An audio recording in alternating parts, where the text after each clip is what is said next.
हाँ जी, अभी फ्रिज खरीद के लाते हैं तो ऊपर का खरीद के लाते हैं। अरे छोड़ो महाराज, 1000 रुपए का गद्दा खरीद के लाए तो मैडम बोली गार्ड लाओ उसका। लगता कि नहीं लगता?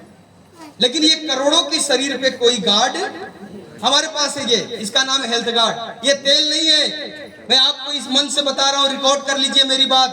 जिसको मर्जी उसको ले जाके दिखा देना, ये इस धरती का अमृत है। अगर जीवित रहना है, अगर 100 साल, अगर लंबे समय तक जीवित रहना है, इस तेल को इस्तेमाल करिए।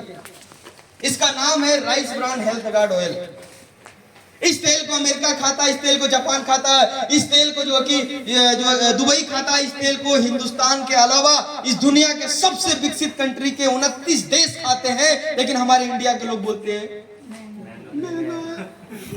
क्या है, वो लोग कितने रुपए तेल खाते हो, वो अपना शान से बताते हैं कि मैं तो 130 रुपया लीटर तेल खाता हूँ। कितने रुपया? 130। और इसको बोलते हैं हम कि ये आपका कितना है, मैं बोलता हूँ 170 रुपया। वो उछल जाते हैं, जितना छत होता है उतना ऊपर, बोलते 170 रुपया।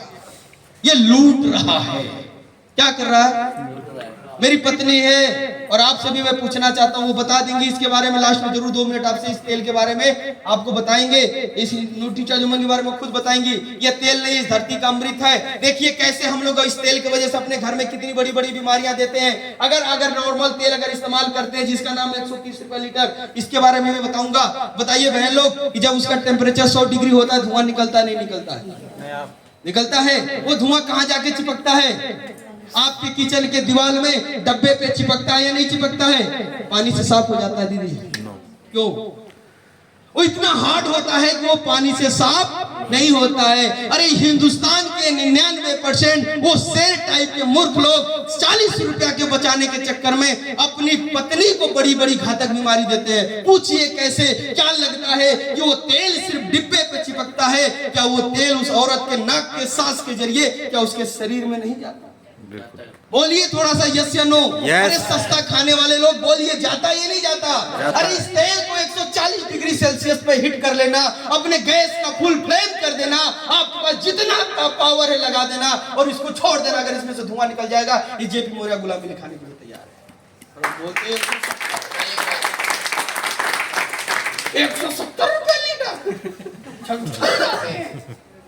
अरे मेरे भाई, आज ब्रेस्ट कैंसर हो रहा है, आज लिवर कैंसर हो रहा है, आज टीबी हो रही है, पता नहीं क्या क्या औरतों के शरीर में हो रहा है। अरे इस तेल का बहुत बड़ा दुष्प्रभाव है जो धुआं निकल के उनके शरीर में। दूसरा मैं आपके बीच में बताना चाहूंगा कि यदि आप कोई तेल खरीदते हैं और वो तेल आपके हाथ में लग जाए, क्या वो पानी से साफ हो जाता है? नहीं होता। अगर वो सुबह भी लगे, शाम भी लगे, दोपहर भी लगे, फिर सुबह लगे, अगर साल भर अगर लगातार लगते जाए, साबुन से साफ ना हो तो इसके ऊपर कुछ होगा या नहीं होगा? लेयर जमेगी नहीं जमेगी? जमेगी। हेलो, इसीलिए लोग आज हिंदुस्तान के लोग कमर लेके नहीं घूमते हैं, एक बना बनाया कमरा लेके घूमते। बोलते हैं 130 रुपया लीटर खाएंगे। अरे थोड़ा 130 वाला भी समझ लीजिए, ये सरसों का ही तेल है या किसी और का तेल है? हाँ जी बताइए, यस नो? सरसों है या नहीं है? yes. अच्छा, सरसों का तेल सरसों से निकलता है ना? यस। जो समझदार लोग बताइए, 1 किलो सरसों का तेल लेने के लिए कितना किलो सरसों का दाना देना पड़ता है? 3.5 किलो। अजी 3.5 किलो। बोलिए सर, कितना देना पड़ता है? 3.5 किलो। अगर 3 किलो भी देते हैं तो आज की डेट में 65 रुपया किलो सरसों का सरकारी थोक रेट है। किसानों की बात नहीं कर रहा मैं। यस या नो? 3 किलो सरसों की कीमत कितनी हो गई? 195। कितना? उसके बाद ये मामा लोग पहुंचाने का पैसा लेते हैं, ये फूफा लोग प्रचार का पैसा लेते हैं, ये भी कमाता है। उसके बाद आपके घर में 130 रुपया लीटर पहुंच जाता है और हम छत तक उछल जाते हैं, महंगा मिल रहा है। अरे मेरे भाई, ये सस्ता मिल रहा है या नकली मिल रहा है? ये बताओ मुझे आप। नकली मिल रहा है। हाँ जी, और नकली अगर फ्री में हम जहर दें तो ले लेंगे? बताइए, ले लेंगे? तो 130 रुपया लीटर तो ले ही रहे। आप सर्वे देख लीजिए, मधुबनी एक जो कि जिला है बिहार का, उस मधुबनी में 200 गैलन मोबिल ऑयल पकड़ा गया था। कितना गैलन? 200 गैलन। पूछा गया क्या होता है? बोला हमने एक मशीन लाया है, उस मशीन से इसको रिफाइन करते हैं, ये व्हाइट हो जाता है, फिर 80 लीटर मोबिल ऑयल, 20 लीटर सरसों ऑयल, एक केमिकल डाल के एक मशीन से 1 घंटा उसकी मिलावट करते हैं और इस हिंदुस्तान का सबसे बढ़िया तेल तैयार हो जाता है। ढक्कन खोलते ही आपकी आंखों में आंसू आ जाता है और फिर बोलते हैं वाह प्योर है, क्या सरसों का तेल है। समझिए, आप सब लोग को समझना पड़ेगा कितना बड़ा खेल हमारे साथ होता है। ये देखिए साबुन है, ये अभी ये हम सब लोग साबुन से नहाते हैं। मेरी बात मत सुनिए, नया खास लोग मेरी बात मानिएगा मत। मैंने बोला मैं ज्ञानी नहीं हूँ। अपने घर पे जाना, उस साबुन पे लिखा होगा 2 चीज ध्यान देना। उस पे लिखा होगा कि ये साबुन किस ग्रेड की है, उस पे लिखा होगा इसमें TFM कितना है, टोटल फैटी मटेरियल। इसी से साबुन की क्वालिटी तय करी जाती है। इस दुनिया में पूरी 3 तरह की साबुन होती है, ग्रेड 1, ग्रेड 2, ग्रेड 3।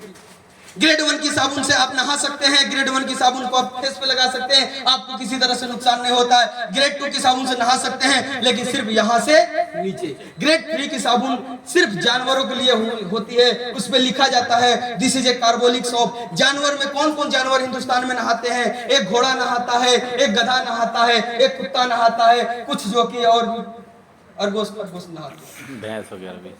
सही बोल रहा हूँ नहीं बोल रहा हूँ? यस या नो? बताइए इंसान को कौन से साबुन से नहाना चाहिए? ग्रेड 1। कौन की साबुन से? लेकिन ये बीच में मामा फूफा फूफी लोग आके बोलते हैं मेरे तंदुरुस्ती का राज लाइफ बॉय, और हम सब लोग टूट पड़ते हैं और लाइफ बॉय 3rd ग्रेड की साबुन है, इस पे लिखा हुआ है। मैं नहीं बोलता, मेरे पे गुस्सा मत होना। कौन बोलता? कौन बोलता? कंपनी बोलती है कि ये गधों के लिए है, ये घोड़ों के लिए है, और टीवी में बोलते हैं कि ये इंसान के लिए है, और ये सब लोगों की तंदुरुस्ती का राज है। और I am top Singh, I am बारूद सिंह, जो ऐश्वर्या दीदी बोल दी वो वचन पक्का है। चाहे मर जाएंगे लेकिन उसकी बात को छोड़ेंगे नहीं। इतनी बात भी सुनने के लिए देख लेना, इसमें से भी 90% लोग ऐसे होंगे, मैं 10% की बात करूंगा, जो मेरे जैसे लोग होंगे। आज के बाद यहीं से कसम खा के जाएंगे कि जब तक धरती पे जीवित रहूंगा इन बिचौलियों का प्रोडक्ट नहीं इस्तेमाल करूंगा। अगर जीऊंगा तो RCM का प्रोडक्ट के साथ, और मरूंगा भी तो। लेकिन 90% बोलेंगे ना, हम किसका इस्तेमाल करेंगे? किसका? ऐश्वर्या। ये देखिए ये पेस्ट है, इस पे लिखा हुआ है हर्बल। क्या लिखा हुआ? इसको, इस पे कोई भी रिस्ट्रिक्शन नहीं है, कोई भी बाउंडेशन नहीं है किसके लिए बना हुआ है। लेकिन देखना, हिंदुस्तान का सबसे ब्रांडेड प्रोडक्ट जिसका नाम है कोलगेट। क्या नाम है? दिखाइए सर, मेरे पास डेमो का सिस्टम, खोल के दिखाइए। नहीं इसमें अपने पास कोलगेट बोलता है। टीवी में आते हैं बड़ी बड़ी जो कि औरतें होती हैं, व्हाइट सूट पहन के आती हैं, डॉक्टर होती हैं, वो बोलती हैं कि डेंटिस्ट का सुझाया नंबर 1 ब्रांड। तो 2-3 माएँ होती हैं आप जैसे दीदी जैसी लोग, बोलती हैं कि मैं तो इस कोलगेट को अपने बच्चे के लिए सिर्फ कोलगेट रिकमेंड करती हूँ। बात समझ में आ रही है? और कोलगेट पीछे लिख के देता है, सुन, इसको 7 साल से कम के बच्चे को। बताइए कौन सही? सेहत में कौन बिगाड़ रहा है? क्यों बोल के गए जल्दी जाना है? बात समझ में आ रही है? जितना नकली माल खाना है उतना जल्दी ऊपर। और तीसरा जो हमें ये देते हैं, वो देते हैं नुकसान। महंगा से पैसे का नुकसान, और नकली से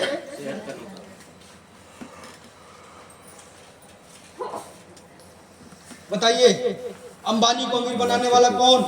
हम। बोलिए थोड़ा। कस्टमर। हम लोग कस्टमर। हम मत बोलिए। अंबानी को अमीर बनाने वाला कौन? कस्टमर। ये बिचौलियों को अमीर बनाने वाला कौन? कस्टमर। ये इनको अमीर बनाने वाला कौन? कस्टमर। और अपने खानदान को गरीब बनाने वाला कौन? कस्टमर। चलने देना चाहिए?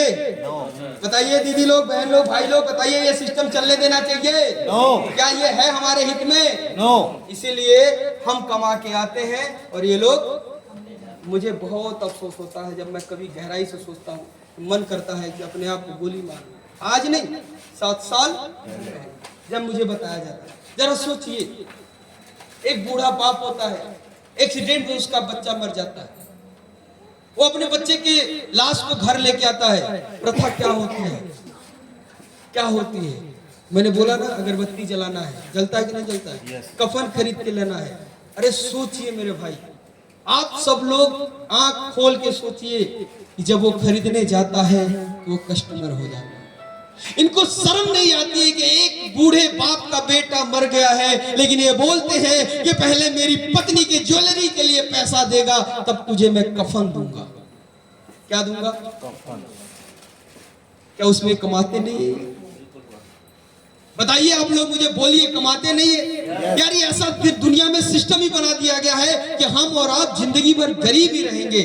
चाहे आप डॉक्टर बन जाइए, इंजीनियर बन जाइए, वकील बन जाइए, आप कुछ भी बन जाइए, गरीब ही रहेंगे, गरीब ही मरेंगे, अमीर नहीं बन सकते। क्योंकि जितना कमाएंगे सारा पैसा बीच में। आपको लगता है झूठ बोल रहा है, डॉक्टर 1 लाख कमाता, क्यों नहीं अमीर हो जाता? अरे आपकी गलत फहमी है, जो 1 लाख कमाता 20,000 का मोबाइल लेके नहीं चलता है, वो 50,000 के और 1 लाख के मोबाइल लेके चलता है। आपको लगता है कि आप 50,000 कमाते हैं तो आप 1200 का शर्ट पहनते हैं, तो 1 लाख कमाने वाला भी 1200 का शर्ट पहनता है क्या? बताइए आप लोग। हम जितना भी कमाएंगे, चाहे 1 लाख कमाए, चाहे 2 लाख कमाए, चाहे 3 लाख कमाए, चाहे 5 लाख कमाए, वो सारा पैसा बीच में। यही जाना है। आपको भ्रम है कि मेरा 12 लाख का बैंक बैलेंस है या 1 करोड़ का बैंक बैलेंस है। मैं आपको बताता हूं कि एक गरीब आदमी जब अपनी बेटी की शादी करता है तो 30,000 का लोन बुक करता है, और जब एक अमीर आदमी शादी करता है तो 30 लाख का लोन बुक करता है। ये जो 1 करोड़ उसका बैंक बैलेंस था, वो कहां गया? बाजार में खर्च। हाँ जी, खर्च हुआ कि नहीं हुआ? बताइए मुझे। आप कुछ भी कर लीजिए, जब तक आप इस बिजनेस मॉडल में शामिल नहीं हुए या ये प्रचार वाले में शामिल नहीं होंगे, तब तक आप अमीर नहीं बन सकते। सीधा सीधा कि लोगों के ई को आपको अपना आई का जरिया बनाना पड़ेगा, तभी आप अमीर होंगे। यदि कमाते कमाते दुनिया छोड़ के चले जाएंगे, अमीर नहीं बनेंगे आप। आपका भ्रम है कि मैं अपने बच्चे को 100 करोड़ छोड़ के जाऊंगा। अरे कहां जी रहे हो यार इस दुनिया में? 100 करोड़ भी वो उड़ के ही इसी में मरेंगे तो क्या करेंगे भैया? 13वीं भी तो करेगा। अभी नगला में एक 13वीं हो रही थी 2 साल पहले, तो बताया गया कि यहाँ पे करीब 2.25 लाख लोगों ने खाना खाया। कितने लोगों ने? 2 लाख। तो कितना पैसा लगा होगा जरा? लाखों। हाँ जी, लाखों रुपए लगा। कितना पैसा? मेरे घर के सामने एक अंकल रहते हैं, पहले प्रॉपर्टी का काम था मेरे घर के सामने, आज भी ऑफिस है। जब उनके पिताजी मरे थे ना, तो मैं गया था। कम से कम 1.5 किलोमीटर के अंदर तक पूरा ऐसा व्यवस्था। तो क्या किया? किसने कमा के दिया? किसने दिया था भैया? कस्टमर ने। पिताजी ने। वो पैसा कहाँ चला गया? खर्च। समझ रहे हैं कि नहीं समझ रहे हैं? ये सिस्टम चलने देना चाहिए, इसमें चेंज होना चाहिए। चेंज होना चाहिए, नहीं होना चाहिए। लोग आरसीएम को गाली देते हैं, हम जैसे लोगों को बोलते हैं कि ये बेकार काम कर रहा है। अरे मेरे भाई, इस सिस्टम में क्या किया गया? इस कंपनी को अलग किया गया, इस कस्टमर को अलग किया गया, दोनों को डायरेक्ट जोड़ दिया गया है। इसी को विदेशों में बोला जाता है DSM, और इसी को अपने हिंदुस्तान में बोला गया है RCM, और इनको निकाल के फेंक दिया गया है। और जेपी मौर्य उसी दिन ने कसम खा लिया था कि जब तक इस धरती पे जीवित रहूंगा, अपने वतन पे अगर सिर्फ कपड़ा होगा तो RCM का होगा। हेलो, जो RCM में सामान नहीं है वो मेरी मजबूरी है कहीं न कहीं से लाना है, और RCM लगा रहा सिस्टम को सबको अपने अंदर लेके। यहाँ होता क्या है, 80 रुपए का सामान कंपनी भी बनाती है, 20 रुपया फायदा यहाँ भी कमाती है। पहले ये सामान आपको 190 का मिलता था, अब ये सामान कितने का मिल जाता है आपको? 145 का। अब बताइए मुझे, सस्ता हुआ या नहीं हुआ? अजी, हुआ कि नहीं हुआ? दूसरा, यहाँ पे असली की गारंटी है। बाहर एक आदमी 20 साल खरीदारी करता है, 40 साल खरीदारी करता है, उसके जिंदगी में नमक का या साबुन का कभी बिल नहीं मिलता। RCM में जिस दिन से शुरू करेंगे और मर जाएंगे तब तक बिना बिल का ये साबुन नहीं मिलता। यही अंतर है जी। बाहर किसी को बिल नहीं मिलता और RCM में बिना बिल का साबुन नहीं। बताइए देश को सपोर्ट करेगा इसका पैसा टैक्स के रूप में कि नहीं करेगा? प्रोडक्ट असली मिलेगा कि नहीं मिलेगा? क्योंकि बिल से ही पहचान होती है कि प्रोडक्ट असली है या नकली है। हेलो, बात समझ में आई? तो ये प्रोडक्ट क्या हो गया जी?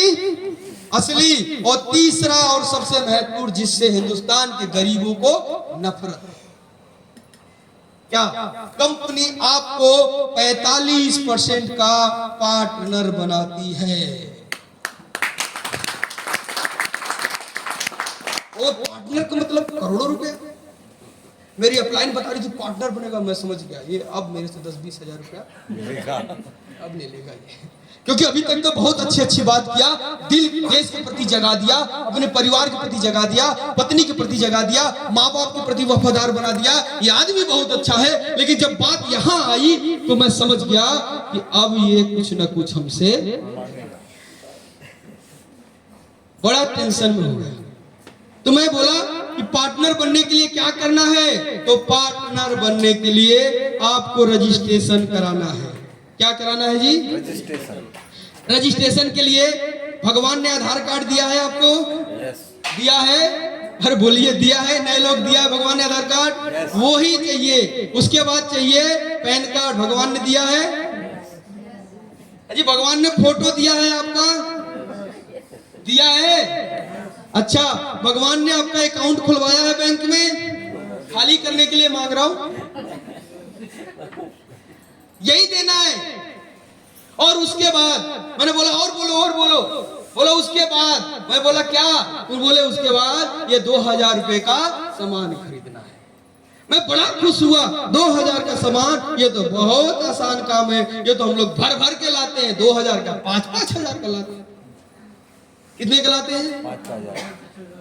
बहुत मैं एक्साइटेड हुआ, फटाक से गया सामान खरीद के लेके आया। अब मुझे लगा कि अब तो हमारा अमीर बनना। लेकिन जब लोगों को बताने लगा, ये सारी बात उनको बहुत अच्छी लगी। मैंने बोला 2000 का सामान खरीदना है, तो कई लोग बोले ठीक है खरीद लेंगे। बोला अगले महीने खरीदेंगे। कितने महीने? अच्छा, जैसे 2000 ने 2 लाख बता दिया। कई लोग बोले कि अभी मम्मी से पूछ के बताएंगे। अरे यार, ये 10 रुपए का साबुन तुम खरीदते थे, अभी 9 रुपए का मिल रहा है, इससे भी मम्मी को पूछेंगे ऐसी। कई लोग बोले अपने पत्नी से पूछ के बताएंगे। हम बोले पत्नी से नमकीन भुजिया खरीदने के बारे में पूछेगा? आज तक सारी बात पूछ के ही किया क्या? कितना चोरी से LIC करा रखा, पूछा पत्नी से? है? बताता रियल सैलरी पत्नी को, सब पत्नी से पूछ के। तो मेरे भाई सिंपल सा काम है। क्या करना है? अपना Aadhaar card, bank passbook, photo, bank ये सब देने के बाद अपने घर का क्या करना है? 2000 रुपए का सामान खरीद के लाना है। जो नमक 27 रुपए किलो मिलता था, वो नमक आपको यहाँ 17 रुपए किलो मिलेगा। जो साबुन ग्रेड 1 की, ये देखिए, ये जो हमारे पास हाथ में ये साबुन है, ये ग्रेड 1 की है, जिसका TFM 76% है। आप इसको पढ़ लीजिएगा, चेक कर लीजिएगा। इसको साबुन लगाने से आपको खुजली नहीं होगी, मैं गारंटी देता हूँ। हाँ, गोरे भी नहीं होंगे, ये इसकी गारंटी मैंने दी, गोरे हो जाएंगे। जो स्किन है उसमें कोमलता रहेगी। ये ग्रेड 1 की साबुन है, लगा सकते हैं। बाजार में ये 60 रुपए की साबुन आती है, अपने यहाँ ये 26 रुपए की साबुन। लगाना चाहिए नहीं लगाना? इतना सा काम करना है। कितना सा? इतना सा। ये बहुत बड़ा काम है जी। इससे क्या मिलता है? प्रमाण देता हूं। कोई व्यक्ति जो मार्केट का प्रोडक्ट, कोई ऐसा, आप आज आइए, ये बता लीजिए। एक भाई ऊपर है, ये लखानी का चप्पल है ना, रिलैक्सो ने पहनिए पहनिए। देखिए ये ऊपर तक, इस चीज को खाली आपको समझना है। ये ऊपर से नीचे तक सामान कहीं न कहीं से लाए खरीद के। कहां से? दुकान से। अच्छा, जब खरीदे थे ये रिलैक्सो, तो आपको पैसा देना पड़ा था कि नहीं? दे दिए। उसके बाद चलिए, क्लियर? और कुछ मिला? चलिए एक बता लीजिए, क्लियर हो गया। लेकिन मैं आपसे पूछना चाहता हूँ, इसी रिलैक्सो का प्रचार एक हीरो जो करता है, वो चप्पल पहन के करता है कि नहीं करता? पहन के करता है। पहन के करता है कि नहीं करता है? पहन के ही करता है ना। अच्छा, पैसा लेता है कि पैसा देता है? पैसा लेता है, लेता है। अच्छा, आपको जिंदगी में मौका मिले तो लेने वाला बनना चाहिए कि देने वाला? लेने वाला ना। अरे मैं प्राउड फील करता हूँ, मैं गर्व से बोलता हूँ पूरे हिंदुस्तान में RCM को मैंने आरसीएम का ये ड्रेस पहना है, आरसीएम का जूता पहना है, आरसीएम का सॉक्स पहना है, आरसीएम का तेल हमारे घर में आता है, आरसीएम का साबुन आता है, आरसीएम का सर्फ आता है, आरसीएम के सारे सामान आता है। और जब सारा सामान खरीदता हूँ और उसको पहनता हूँ तो कंपनी मुझे 1 लाख रुपया महीना देती है और आपको देना पड़ता है मेरे भाई। तो इसीलिए ये हम पार्टनर हैं, ये यूज करने से हम पार्टनर हो गए। बनना चाहिए कि नहीं बनना चाहिए? Yes. बड़े टेंशन में लोग, अरे हम तो बर्बाद हो जाएंगे। अरे क्या बर्बाद हो जाओगे मेरे भाई? बोले नाना मैं तो ब्रांडेड पहनता हूँ। अरे ब्रांडेड की ऐसी की तैसी, कौन सा प्रोडक्ट ब्रांडेड है मुझे बताओ आप। क्या हिंदुस्तान में अंबानी के पास इतना पैसा है जो पूरे हिंदुस्तान की सुख सुविधा को खरीद सकता है? वो भी अपनी औकात से खरीदता है। बिल गेट्स भी अपनी औकात से ही खरीदता है। इस पूरी दुनिया में जिसकी जितनी पॉकेट होती है वो प्रोडक्ट खरीदता है और वो समझौता से खुश होकर ब्रांडेड की बात करते हो क्या? कोई ब्रांड नहीं है जहां हम समझौता कर लिए वही हमारे